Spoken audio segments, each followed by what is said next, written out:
kapasitas kelembagaan di tingkat daerah, sebagai contoh unit pelaksana teknis atau UPT, pemerintah yang bertugas untuk mengawasi kawasan konservasi memiliki keterbatasan anggaran ya, kita melakukan kunjungan kerja Bu Menteri ke 34 provinsi. Sayang sekali ya kita lihat teman-teman di UPT ya pemerintah yang kerjanya yang memiliki kewenangan yang sangat besar untuk mengawasi kawasan konservasi itu memiliki keterbatasan anggaran. Jadi kita dari Komite 1 tentunya mencari solusi bagaimana kondisi baik itu anggaran maupun sumber daya manusia di UPT-UPT itu bisa kita tingkatkan. Pemerintah daerah yang bertugas untuk mengelola hutan lindung tidak bisa melaksanakan peranannya dengan baik. Artinya memang tugas dari pemerintah daerah selama ini juga masih sangat tidak maksimal. Itu yang menjadi laporan kami kepada Bu Menteri. Persoalan lain di bidang pengelolaan hutan adalah hubungan kelembagaan pusat daerah, ketidakjelasan pembagian kewenangan, wewenang antara pemerintah pusat dengan pemerintah daerah dalam mengelola hutan pada gilirannya melemahkan sistem pengamanan aset sumber daya hutan yang ada.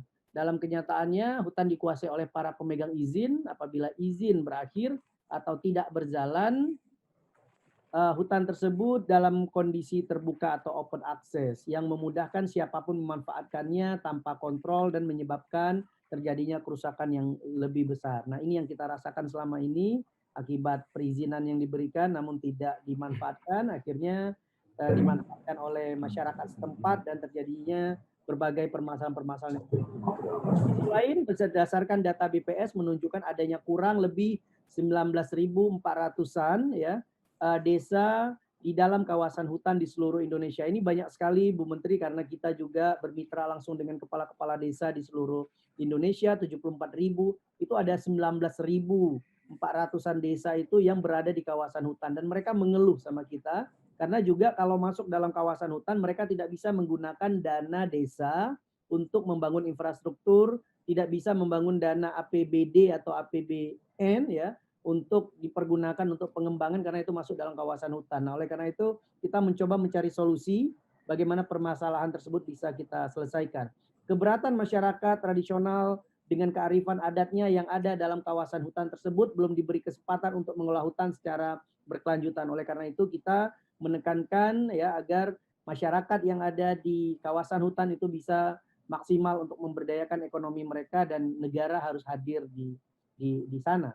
Berangkat dari berbagai permasalahan di atas, maka Komite 1 mengadakan rapat kerja pagi ini ya dengan Kementerian Lingkungan Hidup dan Kehutanan sebagai wujud perhatian yang serius dari Komite 1 terhadap pelestarian dan pemanfaatan hutan dalam program reforma agraria serta penyelesaian konflik atau permasalahan kehutanan. Jadi Bu Menteri, perlu saya tekankan bahwa konflik yang terjadi antara masyarakat ya yang itu berada di dalam kawasan hutan itu sangat tinggi sekali. Nanti teman-teman di 34 provinsi akan melaporkan temuan-temuan mereka yang setidaknya perlu tindak lanjut dan kerjasama dengan Ibu Menteri. Kalau bisa kita bentuk tim kerja bersama ini Bu Menteri antara pemerintah ya untuk mempercepat proses ini. Di mana ada kendala kita bisa direct report dan direct solution lah terhadap situasi yang selama ini 75 tahun negara kita sudah merdeka, tapi permasalahan masyarakat di kawasan hutan belum selesai.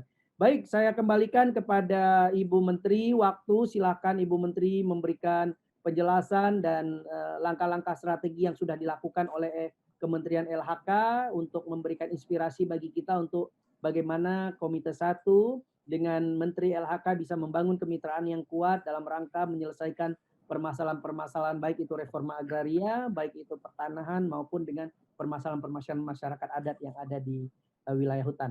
Waktu dan tempat silakan dimanfaatkan seluas-luasnya. Kepada Ibu Menteri saya persilakan.